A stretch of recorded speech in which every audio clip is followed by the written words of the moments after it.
It is something that can be challenging at times, and this item is included in that. So hopefully I did a good job in walking everyone through and giving this board an opportunity to discuss. So and then I will open it up for discussion of the members of the board to make comments, and I'll also try to make some suggestions how we can move forward on this. So my concern has been that and by evident of people coming to that podium tonight, is that if you don't be very direct on what the issue is, what you're really discussing, what you want to talk about in very clear, simple language, people make assumptions. And then those assumptions become reality to many people. And that's unfortunate, because I don't want that to happen here.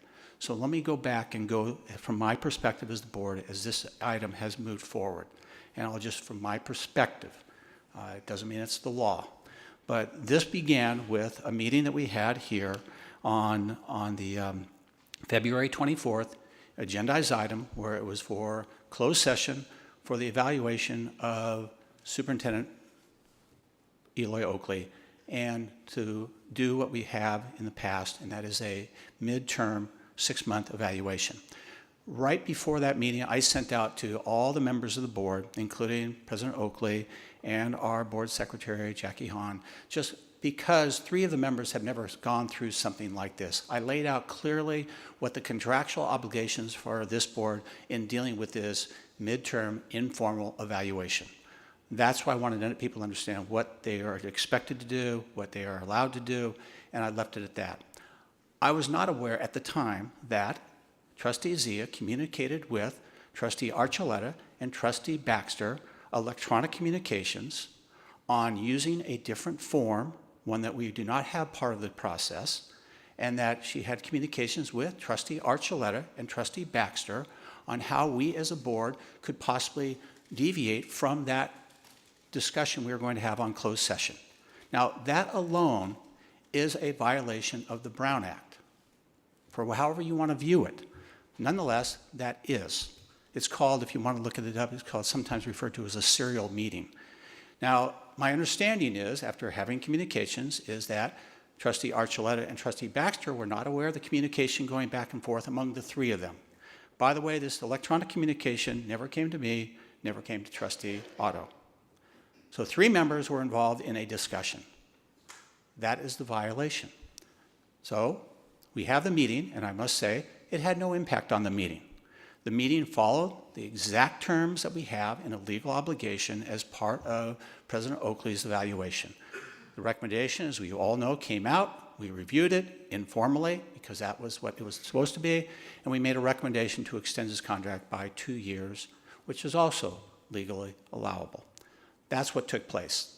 Trustee Otto was not there at that meeting. When he did return to the following meeting on the 10th, he asked for, at the end of the meeting, to agendize possible violations in Brown Act. Now, I had to understand what he was trying to say at the meeting, and I finally came to a conclusion of what he was trying to put, and I wanted to put it on the agenda so everyone clearly understood what we were discussing, that this was a potential Brown Act violation. I talked to legal counsel, said, what are the ramifications of this?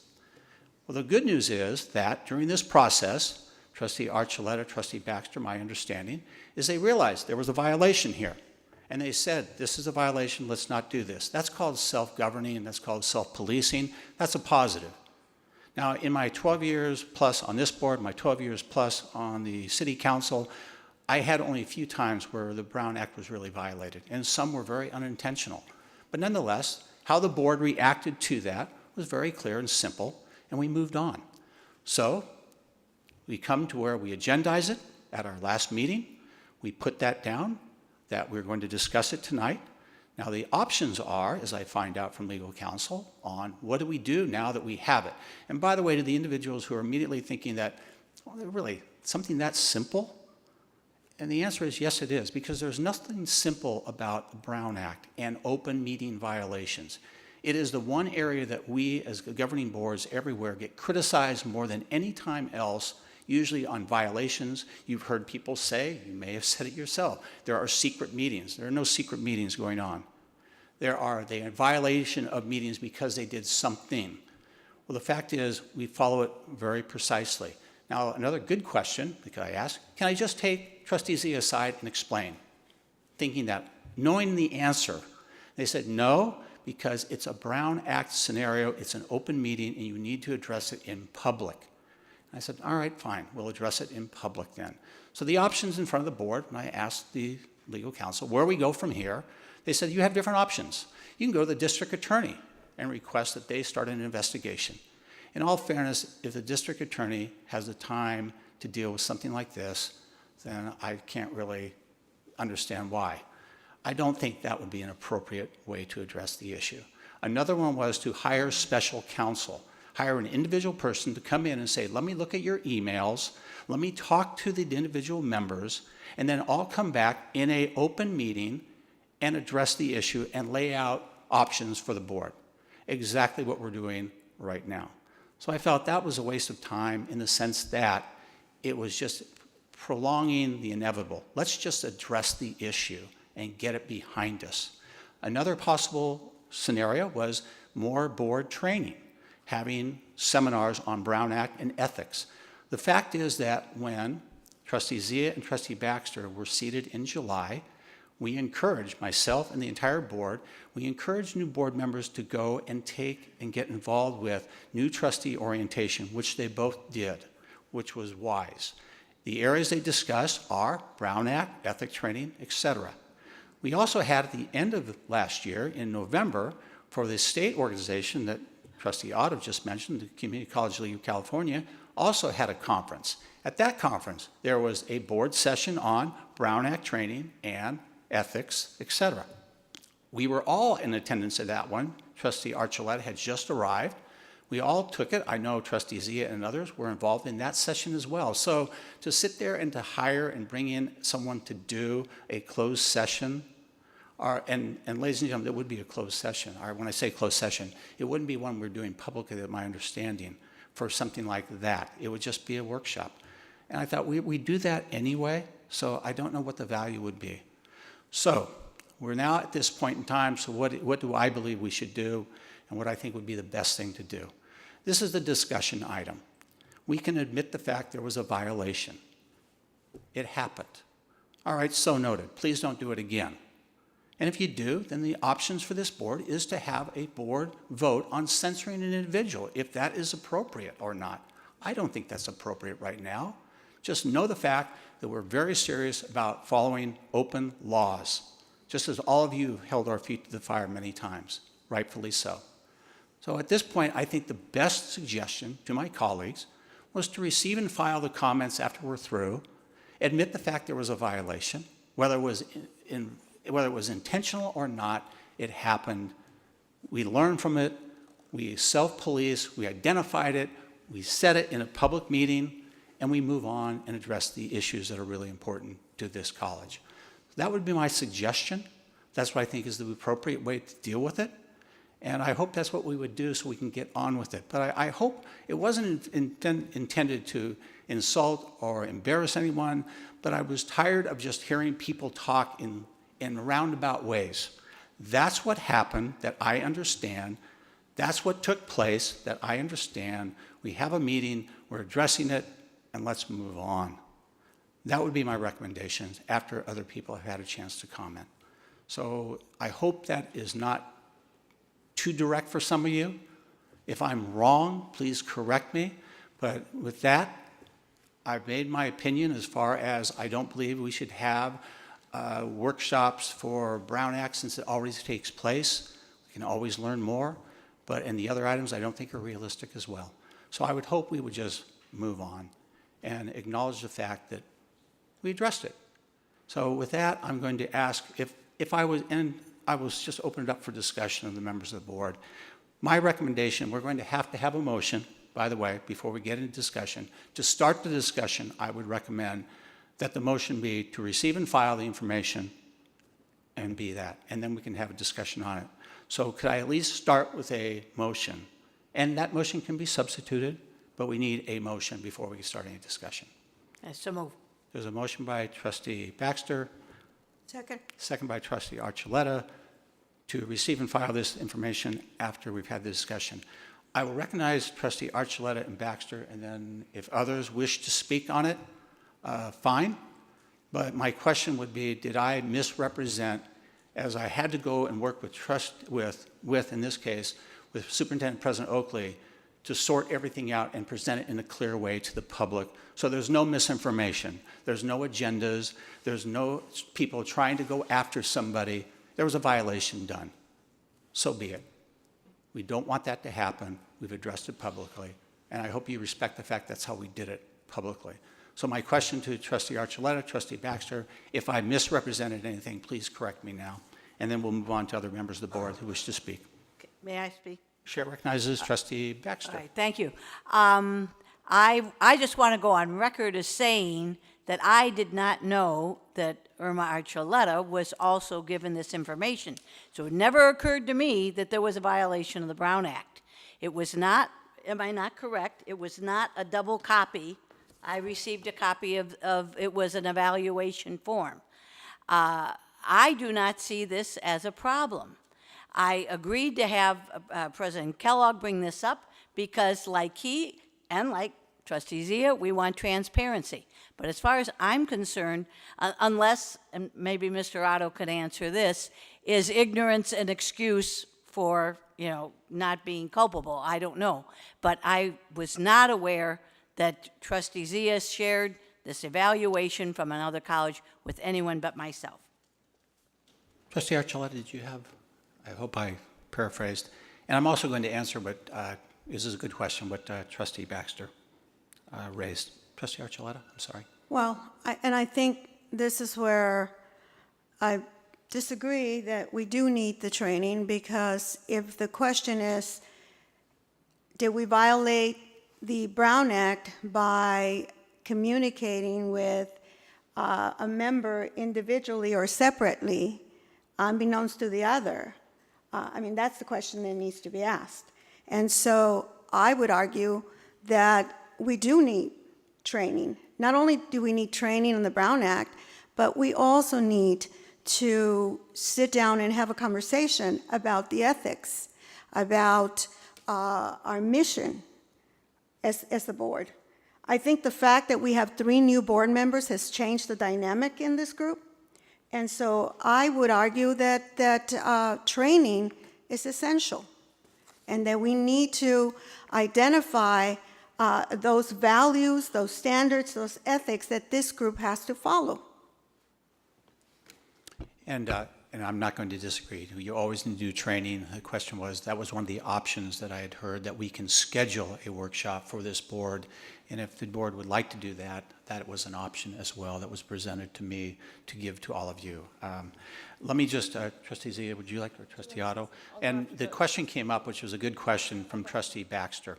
And that was over, and I mentioned it earlier, called a serial meeting, SERIAL. And that means essentially, unbeknownst to board members, communication is going on among a majority of the board members. They may not know that, but it's taking place. And the answer is yes, that is indeed a violation of the Brown Act. One of the rare times, and I'll use this as an example, when I was on the city council, a scenario such as that happened. It was a case of where a letter of a recommendation went out with the signatures of a majority of the 9-member city councils. That was then the legal aid brought a case against City of Long Beach, and it was proved to be in violation of the Brown Act.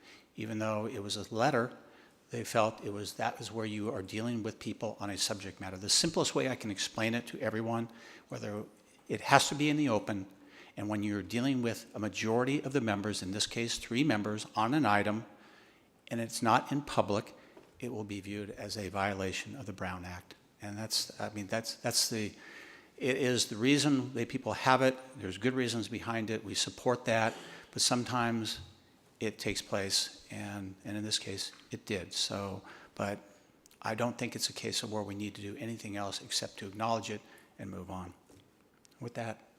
I think Trustee Otto wanted to talk. I'll go after him. Not yet. I'm done speaking. I wrote everything I needed to say down and said it. So, Trustee Zia? And again, the motion, unless I hear differently, is to receive and file the item.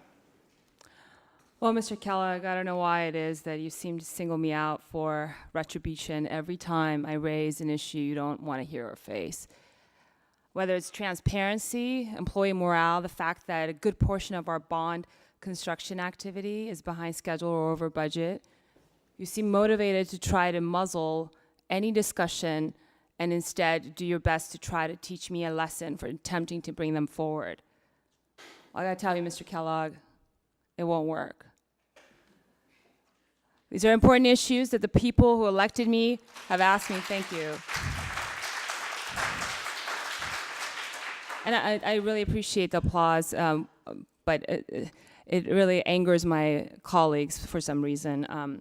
But I just really encourage you to do something productive, sir, and really join me in improving our community college district instead of waging personal attacks on those who won't knuckle under your attempted authority. In fact, I think we should be investigated. You have multiple emails on record of serial communication and discussion, and I think we need to address it. We should recognize our issue. On February 24th, the closed session item was to discuss the performance evaluation of our superintendent president.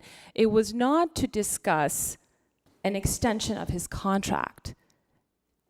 You took the votes, you went out, you agendized it, but you did not disclose the violation. Moreover, we don't have his contract here at this session for the people to see. That's another possible potential violation. There's multiple violations that I think, possible violations. For a veteran member, I'm surprised. I think Trustee Otto suggested last board meeting that we should look at our conduct and our code of ethics, and I would agree with him. And I think we need to have a board retreat. We've brought it up multiple times to you, myself, Trustee Baxter, Trustee Otto, and Trustee Archuleta, and we need to work these issues out.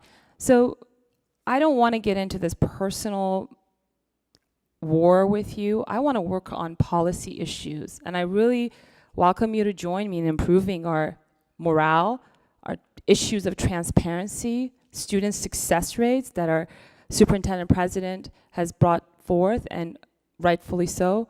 And I would appreciate it if you, rather than personal attacks and personal politics, focus on what matters. Thank you. All right, thank you. I don't quite understand I just, and I hope you don't take that, and you obviously have. I was stating clearly, hopefully, why we were having this discussion. I did not be the one to raise this item. I was not involved in it. But as the chair, you're responsible to do things. And in this case, for me to do nothing would have been inappropriate. Then there are some issues that people can attack, not only myself, but the board for lack of transparency. So I'm very clear, and I'm very serious about when things about open meetings take place. And it wasn't intended ever to personally attack a member of the board, but the issue was brought to my attention, and I'm required to act as the chair. And hopefully we can move on. Trustee Otto, I'm sorry. As I think most of you know, I've had an abiding concern about the ability of this board to work together. And that one of the salient tenets of trusteeship is exactly that boards have to work together. Now, I wasn't at the meeting on February 24th. I was in New York dealing with the death of a very close friend. But when I returned, what I heard was that there had been this serial email communication. And then I heard that on the day of the 24th, there was actually lobbying being done with with Trustee Archuleta and Trustee Baxter, which would have also been a violation of the Brown Act. And then I was told that there was a posting on Facebook with the superintendent president's contract, in which I was personally called out and asked to comment on that contract, which of course would be a violation of our rules of ethics and conduct, because we're supposed to use appropriate channels of communication in making board decisions. And so I thought, we got to talk about this. We got to talk about this as a board. We have a duty to police ourselves, to talk to one another, to work together, to work through these kinds of issues. I respectfully disagree with President Kellogg that we don't need training. I think we desperately need training. I think we desperately need to find ways to work together, because what's gone on over the last several months is a diminution of the attention that's being paid to the affairs of this college at the expense of what's going on this board. And the only way to address that is to get all of us in a room in a noticed meeting, as it would have to be under the Brown Act, to talk about these issues, to talk about the Brown Act, to talk about what moves us forward to continue to achieve the kinds of good things that we have been achieving at this college for a very, very long time. And so I would offer a substitute motion. The substitute motion would be that instead of receiving and filing this, that the board schedule at a time that all the board members can attend a training session and discussion about this board, and this board getting along and moving on with the work of the college. And I'd ask for a second. Second. There's a motion and a second, and I'm going to ask for clarity because, again, my point was we have training, we're doing training. Do we need to do more training here as a board? And but I don't want to ever walk and say I'm not in favor of training. You can have it. We've been doing it. But I do want to have a clarification on this motion, which has been made and seconded. But it was, if you can repeat it, because again, I want to stay very specific. What are you asking for this workshop to do? Was it to address the Brown Act and open meeting rules, ethics, or is it much more general in that you want to have a meeting on what? To get along? I want a publicly noticed meeting for this board to receive training on the Brown Act, which I believe that we need. Okay. I'm not done. Okay, but stop there. So the motion is going to be, and if it's correct, to have a meeting regarding the Brown Act. To That's have the a first workshop thing. on the Brown Act, okay? More. That in addition to that, we have at that same meeting, we have a discussion of the functioning of the board, and the boards need to work together to achieve the mission of the college. Madam Secretary, can you? I just want to make sure we have it clear. In the end, but so far, that the Board of Trustees recommends that the board schedule an open meeting on the Brown Act and have discussion on the functioning of the board and how. To receive training on the Brown Act and to have a discussion about the board working together to achieve the college's aims or mission. For President Kellogg, can I make a suggestion? What Trustee Otto mentioned is contained within a couple of administrative regulations and might be easier to refer to those directly. So, for example, the one that's agendized today, the Code of 2014? Ethics would be one, as well as there is, and I don't have it in front of me, but we can certainly It's 2014, I think. and there's also admin reg just on the board's education. So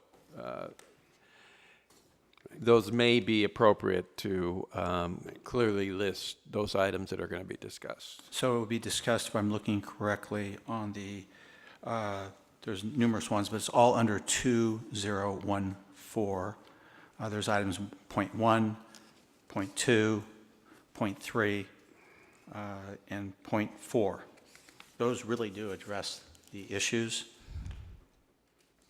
Right. And I will read what they are. 2014.1, Board of Trustees will be responsible for administering these regulations, monitoring itself. Point 2, it's commitment, and it goes through from A to I. For the board member shall.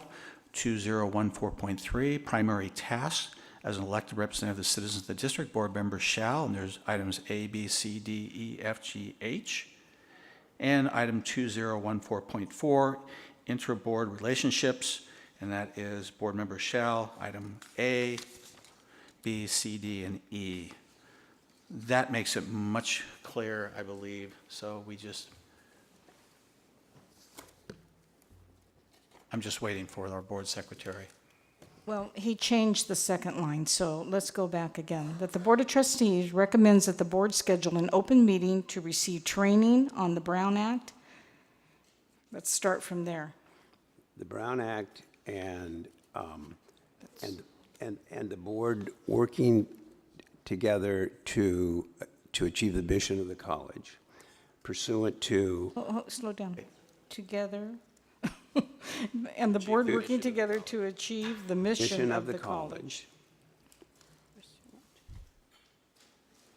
And if you want references, it's to Board Policy 2014 and Board Administrative Regulations 2014.1, 2, and 3.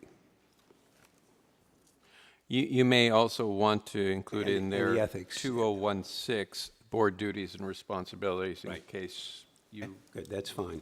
There we go. All right, much more specific, and hopefully will not leave any room for error. I'm sorry, what's 2016? I don't see a policy. I see 201. That's it's a an regulation. administrative regulation. It's not showing up here. I see two, it skips one. There's, Are you looking on the college website or yes, the, the college website. let me, A regulation, not a policy. It's got to have a policy to be a just regulation. hold on a second. Right. We have some of those. There is no 2016 here. This is where I'm looking at.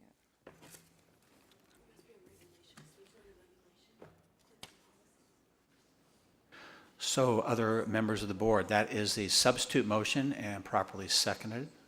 My question would be to the maker of the motion and second, is there a timeline you would like to have this done? Because we have to schedule meetings, and this would require everyone being in attendance. I don't know how long you anticipate this taking as far as time commitment or a day. I think those things can be worked out, but I think it should be done as soon as possible, given how we've been rolling, and that it should be at least a half a day. So in a format of a retreat, I'm assuming. I'm sorry? That would be in a format of a retreat if it's half a day. I mean, That's not substantive, but I just want to know. I don't know what retreat means technically. I mean, we're going to all get together here. I don't want to go off campus or, go away someplace. I just want to have this meeting. If you want to get it done as soon as possible, we would need to schedule it on a day of a regularly scheduled board meeting, just to extend the time, one way or the other. But I mean, I do it on a Saturday if that would accommodate people's needs to work and do other things. And I mean, agree. well, we can certainly work with the board president to try and find a time as soon as possible. if you can get $26 million in a year, you can get us a Saturday. Okay. So there's a motion and a second on the floor. Are there any discussion on these items? None? Well, I just want to point out something that you brought up, Mr. Kellogg. Other than my comments that I mentioned earlier, we did not have a discussion. It was a one-way communication. And I checked with the council that was conducting the Brown Act training at the seminars you were mentioning, and that is not a violation. Serial communication is when there's a discussion or more than that, or a decision. If it's one-way communication of one board member, it is not viewed as a serial communication. Just a point of clarification. But I am curious to see other communication and whether or not it's considered serial, and if there's been a possible violation of the Brown Act, and let's correct it, especially for veteran members. Thank you. Okay.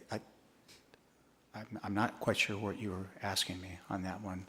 While we're in training that is upcoming, I'd like to evaluate those communications that has been happening, the communications that you've had, the discussions that can be considered serial communications, and it would be certainly prudent for us to look at that and correct that if need be. If I'm following your question, a serial meeting it's a term, not an attorney. Decide this right now. No, I know, but My question is, my comment is to look at it at that training or a retreat or whatever we're calling it, and evaluate it so we're all on the same page and everybody can understand and recognize what is a violation and what is not a violation, which I'm sure the Brown Act expert will provide the clarification. That's all. It's a point of information. Yeah, it is. And that's why we'll have that workshop to continue the education, explaining to people once again. But as I said earlier, very simple. If you're communicating with 3 members and it's not in the public, you're in violation of the Brown Act. That was the simplest way explained to me. As long as it's not a one-way communication. Sorry, what? And there's no discussion happening. But we can discuss that at that meeting Yeah. together, working together. All right. All right, very good. There is a motion and a second on the floor. Madam Secretary, you have it. I have So, Madam Secretary, please call the roll. Irma Archuleta, Aye. Virginia Baxter, Aye. Jeff Kellogg, Aye. Doug Otto, Aye. and Sunny Zia. Aye. All right, that motion carries. We will try to schedule something sooner rather than later. And I'll present dates through Superintendent President Oakley's office on where we can possibly meet, preferably on a day of our regularly scheduled meetings. All right, next item. We're moving forward to consent calendar. It is the 5.1 approval consent calendar items listed, be acted on by one motion to approve. Could I entertain a motion to approve the consent calendar items? So moved. Motion by Trustee Zia, second by Trustee Baxter. Are there items to be pulled from the consent calendar for further discussion? Hearing none? I am so sorry. I missed everything. I All can't right. get this to move. It's all right. So we're There's a motion. trying to. Motion is second on the consent calendar.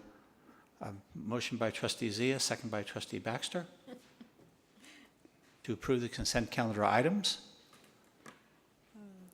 There are no items to be pulled. So, Madam Secretary, if you could please call the roll on the consent calendar.